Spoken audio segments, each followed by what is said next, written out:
तो गाइज कैसे हैं आप लोग। स्वागत है आपका अपने क्लास प्रीता पहचान क्लासेस में। कैसी चल रही है आपकी तैयारी? अच्छी चल रही होगी।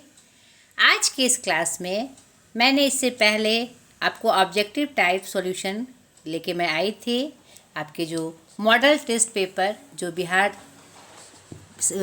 बोर्ड द्वारा जो निर्धारित था वो हमने आपको करवाया था पार्ट 1 के रूप में। आज इस पार्ट 2 में मैं आपका जो सब्जेक्टिव प्रश्न है उसके तरफ मैं आपका इशारा करने आई हूँ और उसमें आपका हेल्प करने में आई हूँ। चलिए तो देखते हैं कि आपके जो विषयनिष्ठ प्रश्न आते हैं यानी सब्जेक्टिव प्रश्न आते हैं उसको हल करने में आप क्या गलतियाँ करते हैं या कमियाँ रह जाती है उसको हम देखेंगे। ठीक है, तो एक एक करके हम उसे देखें और किस तरह से हम अच्छा से उत्तर कर सके उसको हम ध्यान में रखें। चलिए स्टार्ट करते हैं। अब देखिए आपके सब्जेक्टिव प्रश्न में खंड जो 100 है उसमें आपका पहला प्रश्न खंड ब है। इसमें पहला प्रश्न आपका है निबंध। आपके प्रश्न का प्रारूप भी ऐसे ही आता है। आपने टर्मिनल्स एग्ज़ाम में भी इस पैटर्न को देख लिया है, प्रारूप को देख लिया है। तो निबंध आपके 5-6 दिए रहेंगे, उसमें से आपको लिखना है। तो आपके 10th के लेवल का जो निबंध आता था, अगर आपको याद है तो आपने देखा होगा कि जो टॉपिक है निबंध का उसके साथ साथ 4-5 पॉइंट्स भी दिए रहते थे। प्रस्तावना, लाभ हानि, महत्व, उपयोगिता, उपसंहार आदि। नहीं, अगर आपने नहीं देखा है तो यही तरीका है किसी भी निबंध को लिखने का। लेकिन अब आप ऊंचे क्लास में आ गए, जो आपका 12th का जो लेवल है उसमें आपने जो 10 में देखा था इस प्रारूप में, इस पैटर्न में निबंध को लिखना है, तो वो आपको यहाँ भी वही अप्लाई करना है। ठीक है, निबंध मतलब क्या होता है बेटा? बंधा हुआ, यानी जो टॉपिक है उसका पूरा परिचय कि वह क्या है, क्या चीज़ है, उसकी क्या उपयोगिता है, उससे क्या लाभ है, उससे क्या हानि है, और उपसंहार मतलब कंक्लूजन में क्या होना चाहिए, क्या नहीं होना चाहिए।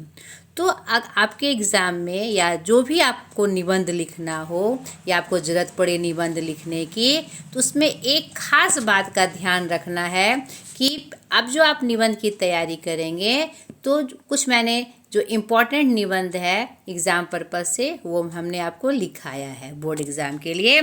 ग्रामर के पोर्शन में आप देखिएगा मैंने आपको लिखाया है।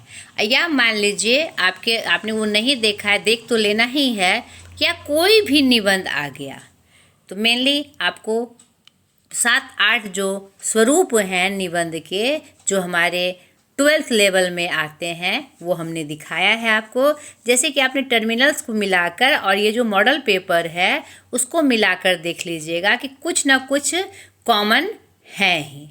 नहीं तो उसके बारे में टर्मिनल से लेकर और ये जो दिए हुए हैं कुछ निबंध, उसको देखकर और मैंने जो आपको एडवाइस किया है कि ये निबंध इम्पॉर्टेंट हैं, उसको मिलाकर आपको 7-8 निबंध तैयार कर लेने हैं। जैसे मेरे प्रिय कवि, जैसे मेरे प्रिय नेता, और आपकी जो 3 राष्ट्रीय पर्व हैं, गणतंत्र दिवस, स्वतंत्रता दिवस और महात्मा गांधी। नहीं, 2 अक्टूबर से वो मतलब चर्चित हैं, उनके विषय में ही है। तो नेता के रूप में ये आपको याद कर लेना है। या कोई भी वैज्ञानिक आविष्कार है, जैसे इंटरनेट है, विज्ञान लाभदायक है या हानिकारक, या विज्ञान अभिशाप है या वरदान, उससे रिलेटेड उस तरह के आपको निबंध देख लेने हैं। व्यक्ति विशेष में मेरे प्रिय नेता, मेरे प्रिय कवि, मेरे प्रिय शिक्षक, आदर्श विद्यालय आदि आदि आदि। ठीक है, जो मैंने आपको हिंट किए हैं और आपने टर्मिनल्स में और अभी में जो देखा। ठीक है, तो निबंध जो लिखते हैं तो सबसे पहले उसका परिचय देना होता है। उसके बाद अगर व्यक्ति विशेष है तो फिर उसके आरंभिक जीवन का परिचय देना होता है। ठीक, उसके बाद अगर आदमी विशेष है तो उसकी क्या विशेषताएं हैं ये बताना होता है। नहीं, क्यों उसे लोग पसंद करते हैं, क्या विशेषताएं हैं। कवि है तो उसके कविताएं और लेखनी के बारे में, नेता है तो उसके राजनीति क्षेत्र की उपलब्धि के बारे में, नहीं, या कोई और भी मतलब जो स्वतंत्रता सेनानी है या देश के दिग्गज नेता हैं उनकी विशेषताएं, वो आपको ध्यान में रखनी होती है। और अंत में कंक्लूज़न में कि उनसे आपको क्या सीख मिलती है, वो कैसे थे, उनका लास्ट में उनके मतलब कंक्लूज़न में, एक उपसंहार में उनका परिचय ऐसे लिखते हैं। या मान लीजिए यहाँ पर देखिए, हमारे पावन पर्व है, चुनाव प्रक्रिया है, महिला सशक्तिकरण है, आपका प्रिय खेल है, लोकतंत्र की दशा और दिशा है। तो आपको एक सेटअप अपने दिमाग में तैयार कर लेना है, उससे 5-6 प्रश्न पूछने हैं और वही प्रश्न का जो उत्तर होगा वही आपका निबंध का प्रारूप हो जाएगा। क्या है, ध्यान से सुनिए बेटा, बहुत इम्पॉर्टेंट चीज़ मैं आपको बता रही हूँ। आप उस टॉपिक से पूछिए कि क्या है।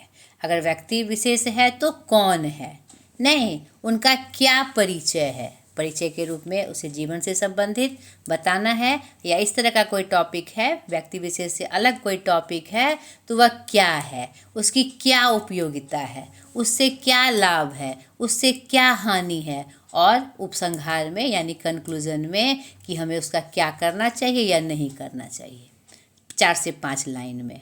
तो क्या, क्यों, कैसे, किस लिए, इन सब प्रश्नों को सेट करके आप अपने निबंध को अच्छे से लिख सकते हैं। यानी पहले प्रस्तावना, आपको पॉइंट दे के भी लिखना है। आपने 10वीं बोर्ड में जो आपने किया था या उस समय जो प्रारूप था, आपको प्रस्तावना यानी कि परिचय, भूमिका, जिसको प्रस्तावना या भूमिका दोनों कह सकते हैं हम, आरंभिक जीवन परिचय अगर व्यक्ति विशेष है तो, नहीं तो किसी वस्तु विशेष की है या कोई प्रक्रिया की है, कोई घटना की है, तो क्या उसका परिचय, आरंभिक परिचय देना है, उससे क्या लाभ क्या हानि, ये भी आपको पॉइंट बना के लिखना है। ठीक है। अब देखिए, जिसमें पहला ही मैं लेती हूँ, मेरे प्रिय कवि, व्यक्तिगत है, तो अब इसको हम कैसे लिखेंगे, चलिए देखते हैं।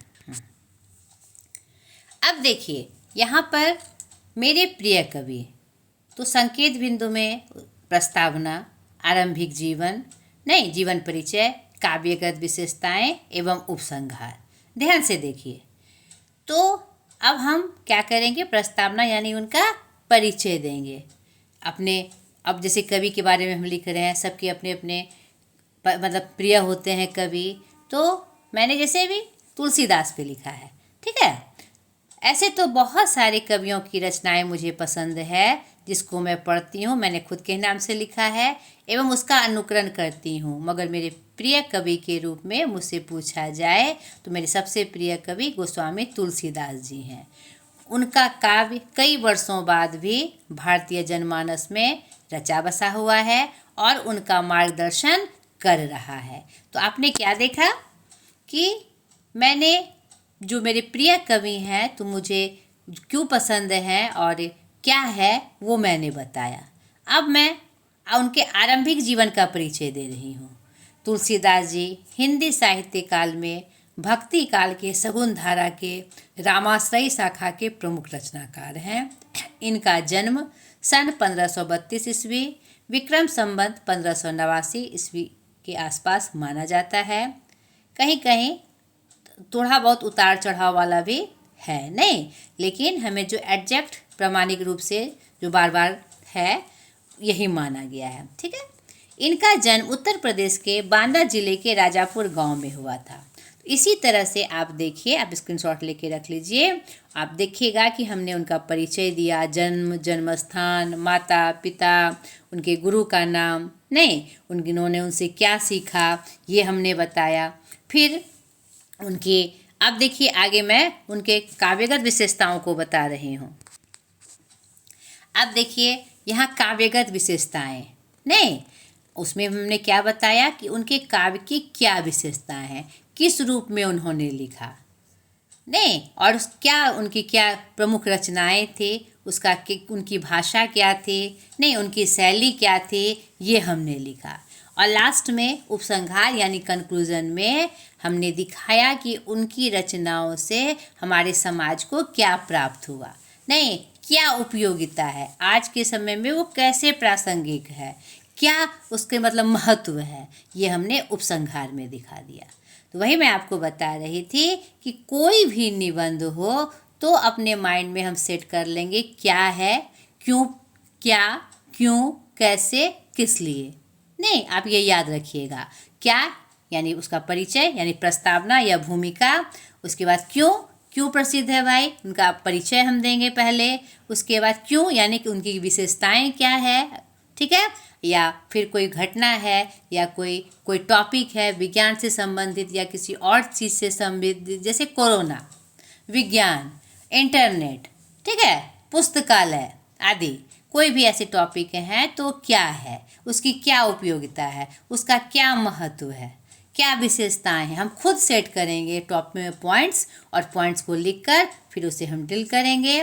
और एक बात का और ध्यान रखना है निबंध में कि आपको क्या कहते हैं, शब्द सीमा दी रहती है, 250 शब्दों में नहीं, 300 शब्दों में, इस तरह से दी रहती है। या मान लीजिए शब्द सीमा नहीं भी दी है तो हमारी जो मार्किंग है, जैसे 10 नंबर की मार्किंग है, तो लगभग आपको 200 से 250 शब्दों में उस निबंध को लिखना होता है। तो उस शब्द सीमा का भी आपको पूरा ध्यान रखना है, बात का बहाव ज़्यादा नहीं हो। जो तथ्य आपने लिखा है, जैसे उपयोगिता लिखी है तो हम उसकी उपयोगिता के बारे में ही बताएंगे, विशेषताएं लिखनी है उनकी तो विशेषताओं के से बाहर हम नहीं लिखेंगे, परिचय में उनका एक नॉर्मल परिचय जो होता है हम वही लिखेंगे, नहीं उसका क्या कहते हैं उपसंहार में क्या सार है, उनके जो क्या प्रमुखता हमने क्या विशेष दिखा वो हम लिखेंगे। समझ में आया? चलिए आगे देखते हैं। समझ गया बेटा निबंध? मुझे लगता है अच्छे से समझ में आया होगा आपको। थोड़ा सा आपको उसके बारे में, उसके संदर्भ में आपको जानकारी हासिल करनी है। आप जो एग्ज़ाम के लिए निबंध की तैयारी कर रहे हैं तो उन 7-8 जो आपको निबंध तैयार करने हैं मुख्य रूप से, उसमें से एक आना ही आना है, तो उसके बारे में थोड़ी बहुत जानकारी आपको रखनी है, ठीक है। अब देखिए दूसरा प्रश्न है, निम्नलिखित में से किन्हीं 2 अवतरणों की सप्रसंग व्याख्या करें। तो यहाँ पर देखिए 2 आपके गद्य भाग से लिए गए हैं और 2 आपके पद्य भाग से लिए गए हैं, यानी 2 प्रोज से 2 पोएट्री यानी पोएम से लिया गया है। तो यही मैं आपको हिंट कर रही थी स्टार्टिंग में, जो मेन तथ्य मैं बता रही थी कि आपको पूरा जो बुक है, चाहे वह गद्य हो चाहे वह पद्य हो, आपको सरसरी निगाह से हर एक पंक्ति को पढ़ना है। अगर आप हर एक पंक्ति को पढ़ते हैं तो आपको ये ध्यान में आ जाता है ये किस पाठ का है, और पढ़ी हुई बातें वो विस्मृत नहीं होती, वो स्मरण में रहती है कि हाँ ये इस टॉपिक का था और इसमें ये घटनाक्रम हुई थी। नहीं तो इसमें देखिए जैसे कि, और इसको लिखने का तरीका भी है बेटा। जैसे कि देखिए पहला मैं आपको बताती हूँ, जैसे कि पहला है सच है, यानी कि निम्नलिखित में से किन्हीं 2 अवतरणों की सप्रसंग व्याख्या करिए। प्रश्न को समझिए, क्या प्रसंग है और उसकी व्याख्या आपसे कह रहा है, या आशय स्पष्ट करे या भाव स्पष्ट करे, तो बात लगभग सेम ही सेम है। जैसे कि पहला देखिए, सच है जब तक मनुष्य बोलता नहीं तब तक उसका गुण दोष प्रकट नहीं होता है। नहीं, अब देखिए इस प्रश्न को हम कैसे हल करेंगे। देखिए बेटा मैंने उसको अच्छे से लिखकर समझाया है। इस तरह का जब प्रश्न होता है तो पहले हम उस पंक्ति के पाठ का परिचय देते हैं, ठीक है, उसके बाद उसके लेखक कवि का परिचय देते हैं, ठीक है, उसके बाद उस पाठ का मुख्य भाव क्या है और ये पंक्ति किस संदर्भ में आई है उसको हम बताते हैं कि पाठ का मुख्य भाव और ये पंक्ति किस घटनाक्रम में किस संदर्भ में आई है। उसके बाद पंक्ति का अर्थ स्पष्ट करते हुए हम स्पष्ट करते हैं, उसके भाव को बताते हैं। जैसे देखिए यहाँ पर आपको पूरी मदद मिल जाएगी। प्रस्तुत पंक्ति हमारे पाठ्य पुस्तक दिगंत भाग 2 के बातचीत पाठ 1 गद्य खंड से ली गई है। पाठ 1 है हमारा, यानी पाठ का नाम क्या है? बातचीत, जिसके लेखक हमारे कौन है? बालकृष्ण भट्ट जी हैं। यह एक क्या है? निबंध है, जिसमें उन्होंने वाक शक्ति यानी बात करने की शक्ति का वर्णन किया है, जिसमें उन्होंने बातचीत करने के ढंग, प्रभाव, स्थान, विषय आदि की चर्चा की है। नहीं, अब इस पाठ का जो मुख्य भाव था हमने वो बताया, क्योंकि उस जो भी पंक्ति आएगी उसी से संबंधित आएगी। ठीक है। उसके बाद हमने स्पष्ट किया, जिसमें उन्होंने स्पष्ट किया है अगर मनुष्यों में वाक शक्ति नहीं होती तो वह अपनी भावनाओं का प्रदर्शन कैसे कर पाता। उसी क्रम में यह पंक्ति आई है, जब तक मनुष्य बोलता नहीं तब तक उसका गुण दोष प्रकट नहीं होता। यानी मनुष्य के बोलने से मनुष्य के रूप का साक्षात्कार होता है, नहीं कि उसका क्या रूप है, क्या स्वरूप है, उसका किस तरह का मनुष्य है, अर्थात वह किस तरह का है, उसके सारे गुण दोष उसके बोलने के ढंग से पता चल जाता है। तो हमने पूरा संदर्भ बताया, पंक्ति का 100 प्रसंग हमने व्याख्या किया। तो इसी तरह से आपको प्रश्न लिखने हैं। ठीक है बेटा। अब देखिए दूसरा प्रश्न जैसे है, सदियों से नारी अपने भीतर के नर को और नर अपने भीतर की नारी को बेतरह दबाता आ रहा है। अब सेम टू सेम वैसे ही जैसे हमने उसका आंसर किया कि प्रस्तुत पंक्ति, अब यह किसकी पंक्ति है? अगर आप जब तक पाठ को, पूरे पाठ को नहीं पढ़ेंगे, हर एक पाठ को, तो आपको पता ही नहीं चलेगा कि ये पंक्ति कहाँ से आई है। यह पंक्ति अर्धनारीश्वर की है। किनके द्वारा रचित है? रामधारी सिंह दिनकर जी द्वारा। इसमें उन्होंने नारी और पुरुष के स्वरूप का वर्णन किया है कि कैसे शुरू से पुरुष वर्ग समाज नारी को दबाता रहा है, जबकि अर्धनारीश्वर का जो स्वरूप है, जिसमें शिव और पार्वती का जो संगम रूप दिखाया गया है, उसमें बराबर का महत्व दिया गया है। लेकिन हमारे समाज में आज भी, आधुनिक युग में भी आज हमारे सामने यह दिखाई पड़ता है, ऐसा वास्तव में हमारे समाज में वह रूप नहीं प्राप्त होता है। यहाँ पर खुद औरत या खुद मतलब कि जो आदमी होते, मर्द होते हैं, वह भी इसे स्वीकार नहीं कर पाते।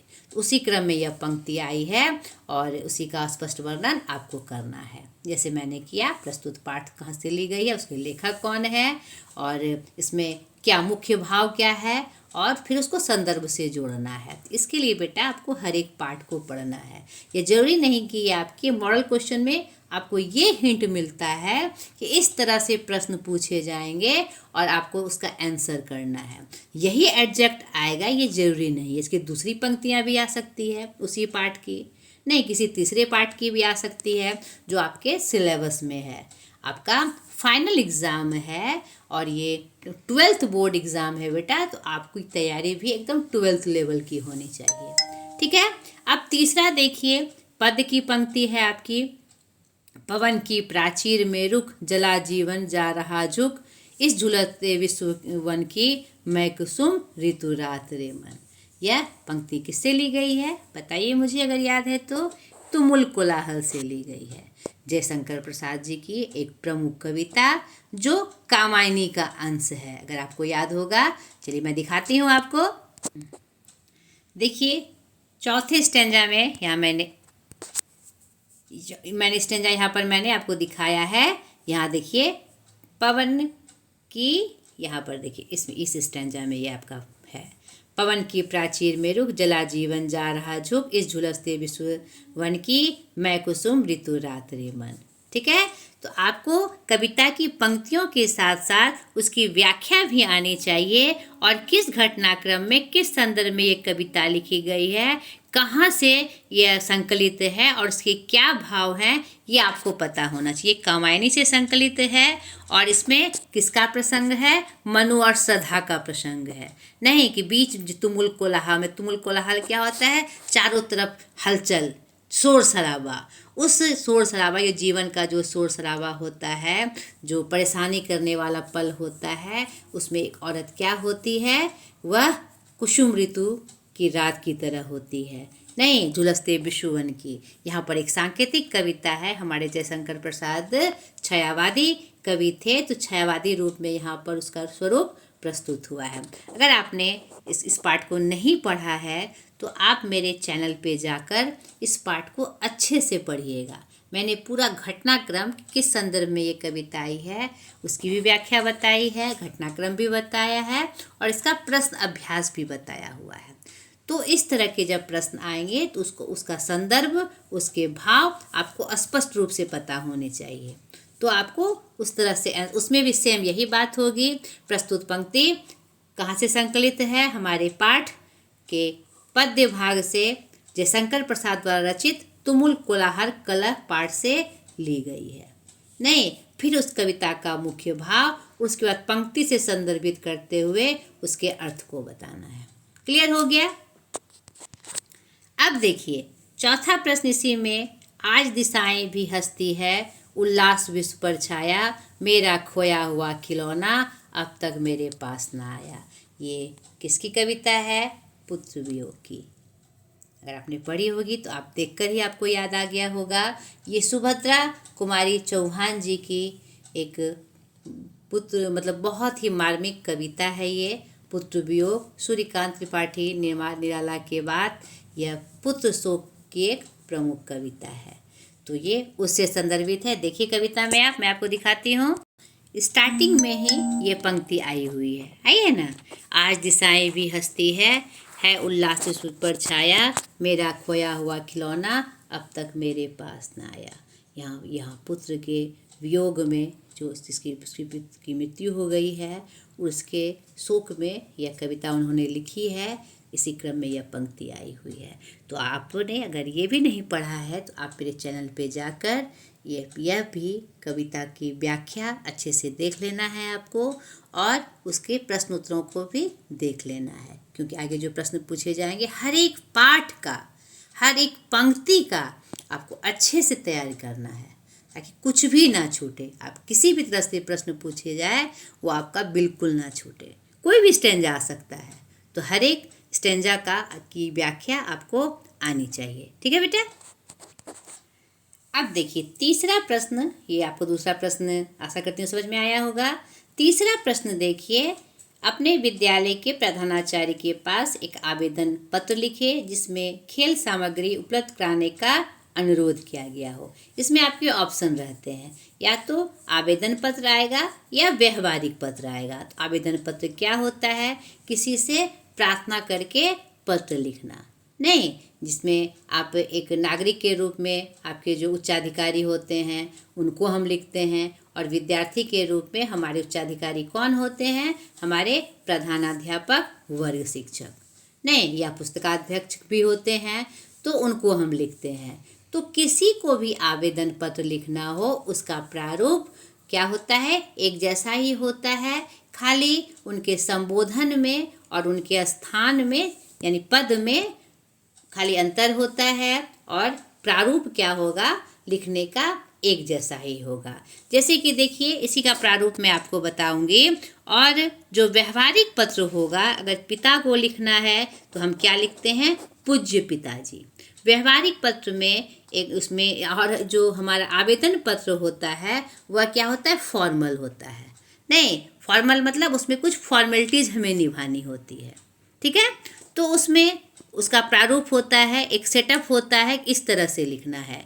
और व्यवहारिक पत्र में वो हमारे संबंधी का पत्र होता है, रिश्तेदारों का पत्र होता है, उसमें कोई फॉर्मेलिटीज नहीं निभाई जाती। यानी औपचारिक और अनौपचारिक, औपचारिक में कुछ फॉर्मेलिटीज निभाई जाती है, औपचारिकता निभाई जाती है, और अनौपचारिक यानी इनफॉर्मल में हमें कोई औपचारिकता नहीं निभाई जाती। फिर भी अगर किसी चीज़ का वर्णन हम करते हैं तो उसकी जो शब्द सीमा है और जो वाक्यों का संगठन है वह हमें अच्छे से लिखना होता है। जैसे पूज्य हम पिताजी को लिखेंगे तो संबोधन अच्छे से करेंगे, शुरुआत अच्छे से करेंगे। नहीं, जैसे पूज्य पिताजी, सादर प्रणाम, नहीं, हमारे आदर के पात्र होते हैं वो, सादर प्रणाम। उसके बाद हम कुशलता पूछते हैं, कुशल पूर्वक हूँ, आशा करता हूँ कि या करती हूँ कि आप भी कुशल पूर्वक होंगे। और फिर जो विषय है, अब यहाँ पर विषय क्या है हमारा, देखिए यहाँ पर छात्रावास के जीवन के बारे में। यहाँ पर विषय लिखना नहीं होता है, आपको टॉपिक में डालना होता है। कुशलता हमने पूछ ली, यहाँ सब कुशल पूर्वक है, आशा करता हूँ आप भी कुशल पूर्वक होंगे। मैं आज आपको अपने छात्रावास जीवन के बारे में बता रहा हूँ या बता रही हूँ। उसके बाद उसके छात्रावास जीवन का जो मुख्य पहलू होता है, नहीं रहने में, उसकी दिनचर्या में, नहीं उनकी नियमितता में, उसका जो शिष्टाचार होता है उसका वर्णन करना होता है। आप ये नहीं कि आप किसी मतलब रहते हैं किसी भी छात्रावास में, उसकी जो कमियां हैं आप कमियां गिनाने लगे, नहीं, ऐसा नहीं होता है। उसके जो नियम बने होते हैं उसका किस तरह से आप पालन करते हैं, कैसे सब चीज़ के लिए समय निर्धारण होता है, और सारे बच्चे अपने घर से दूर होते हैं तो आपस में आपका क्या संबंध होता है, प्रेम संबंध होता है, और आप उसको कैसे किस तरह से जी रहे हैं, कैसे उसके अच्छे पॉइंट को लिखना है, नहीं अच्छे भाग को लिखना है जो एक छात्रावास के नियम में बंधा रहता है। उस तरह से आप उसका जिक्र करिए सुंदर सुंदर छोटे छोटे वाक्यों में। उसके बाद अंत में आपको माता जी को सादर प्रणाम और छोटों को, घर के सारे छोटों को बहुत प्यार। ये क्या है, औपचारिकता है एक, नहीं, जो कि हमारे पत्र को एक सुंदर रूप प्रदान करती है। अंत में पिता को लिख रहे हैं, पुत्री है तो आपकी प्रिय पुत्री, नहीं ठीक है, या आज्ञाकारी पुत्री ऐसा भी लिख सकते हैं, ठीक है, पुत्री और अपना नाम, ठीक है। और जो व्यवहारिक पत्र होता है उसके ऊपर में ही, औपचारिकता तो कुछ नहीं होती, लेकिन एक छोटा नियम होता है कि हम क्या लिखते हैं, जिस स्थान से आप पत्र लिख रहे हैं उस स्थान का नाम और दिनांक लिखना होता है। आवेदन का क्या प्रारूप है वह मैं आपको दिखाती हूँ।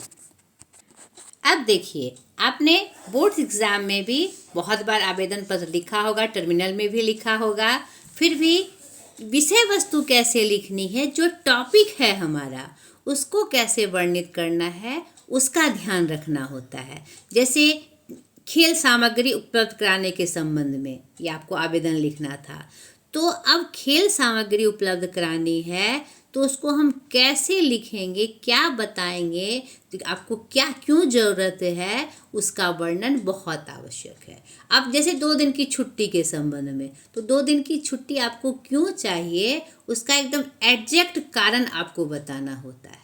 नहीं, आप बहाने मानकर या ऐसे ही आप छुट्टी के लिए आवेदन नहीं कर सकते। आप विद्यार्थी हैं तो आपको विद्यालय के नियमों का पालन करना होता है। नहीं, जो आपके मतलब पढ़ाई वाले दिन होते हैं, छुट्टी के दिन नहीं होते हैं, तो उसका आपको विशेष महत्व देना है, बिना वजह छुट्टी आप नहीं ले सकते। तो यहाँ पर खेल सामग्री उपलब्ध कराने के संबंध में था, तो देखिए प्रारूप, सेवा में श्रीमान प्रधानाध्यापक महोदय, विद्यालय का जो आपका नाम है वो लिखना है, यानी किस विद्यालय के वो प्रधानाध्यापक हैं, और उसका स्थान लिखना है, ठीक है, जहाँ के वे प्रधानाध्यापक हैं। विषय आपका खेल सामग्री उपलब्ध कराने के संबंध में महाशय से हम संबोधित करेंगे, महाशय या महोदय। अगर लड़की है कोई प्रधानाध्यापक तो महोदया या महाशया। एक पंक्ति आप याद रख लीजिए, सविनय निवेदन है कि यह आपके आवेदन को एक सुंदर रूप बनाता है, एक शिष्टता के साथ, ठीक है। अब आपका जो नाम है, वर्ग लिखना है, क्रमांक लिखना है, ठीक है। अब आपको निवेदन करना, ये आपका आवेदन पत्र है, आप ऑर्डर नहीं कर रहे हैं, आदेश नहीं कर रहे हैं, आप निवेदन कर रहे हैं। तो सुंदर भाषा में आपसे विशेष निवेदन यह है, हमारे विद्यालय प्रबंधन में जो वर्ग तालिका बनी है, जिसमें क्रमवार वर्ग संचालन की समय सारणी निर्धारित है, जिसमें खेल की भी घंटी निर्धारित है, मगर विद्यालय में खेल सामग्री उपलब्ध नहीं होने के कारण हम सही रूप से खेलों का चयन एवं उससे जुड़ी आवश्यक जानकारियाँ नहीं जान सकते हैं। यानी हमने स्पष्ट कारण बताया कि क्यों हमने आवेदन लिखा है, नहीं, एकदम स्पष्ट रूप से बताया, और आपको उसकी आवश्यकता है। अतः आपसे निवेदन है कि हम अपने रुचि अनुसार खेल को खेल सके, इसके लिए खेल सामग्री उपलब्ध कराने की हम सबों को कृपा की जाए। नहीं, इसके लिए हम सभी छात्र छात्राएं आपके क्या होंगे, आभारी रहेंगे। आपका आज्ञाकारी छात्र, नहीं, जिसमें नाम लिखना है, आपको वर्ग लिखना है और खंड लिखना है, और उसके बाएं साइड आपको दिनांक देना है। यह औपचारिकता है आवेदन पत्र की। ठीक है। अब देखिए चौथा जो आपका प्रश्न है उसमें से आपको ऑप्शन दिए हुए हैं, यानी 10 में 5 प्रश्नों को देना है। नहीं, ये शॉर्ट टाइप क्वेश्चन है। ठीक है, लघु उत्तरीय जिसको प्रश्न कहते हैं हम। अब देखिए लघु उत्तरीय ये प्रश्न है और 5 प्रश्न में आपको एक प्रश्न का कितना नंबर है? 2 नंबर। ये सब ध्यान देना है बेटा। 2 नंबर का ये हमारा प्रश्न है, तो 3 से 4 लाइन में इसको खत्म करना है, अनावश्यक बातें नहीं लिखनी है। अब देखिए जो प्रश्न है ये नहीं निश्चित है यही प्रश्न आपको एग्ज़ाम में आएंगे। आपको मॉडल ये दिया गया है कि इस तरह के प्रश्न आपको पूछे जाएंगे, और ये जितने सारे प्रश्न हैं आपके अभ्यास से ही लिए गए हैं। तो वही मैं बार बार कह रही हूँ कि आप जब तक अपने पाठ को पूरे अच्छे से तन्मयता के साथ हर एक पंक्ति का पाठ नहीं करेंगे, हर एक पाठ को नहीं जानेंगे, नहीं समझेंगे, तो आपके लिए उत्तर करना थोड़ा मुश्किल हो जाएगा। तो ये आप ज़रूर कर लीजिएगा कि हर एक पाठ को, चाहे वो गद्य हो, पद हो, सरसरी निगाह से 1-2 बार आपको पढ़ लेना है। आपकी हिंदी की तैयारी मजबूत हो जाएगी। ठीक है, क्योंकि देखिए अगर आप प्रसंग जानेंगे तभी आप इन प्रश्नों का जवाब दे पाएंगे, जो कि आपके अभ्यास से ही संबंधित है। ठीक है, तो आपको इस तरह से हर एक पाठ को पढ़ना है, तो तब आपके ये प्रश्न हल हो जाएंगे। ठीक है, तो आप कोशिश करिए खुद से इन प्रश्नों को बनाने का, ताकि आप में आपकी पकड़ उसमें मजबूत हो सके। पहले आप देख के जांचिए कि इसमें से आपको कितने प्रश्न आते हैं।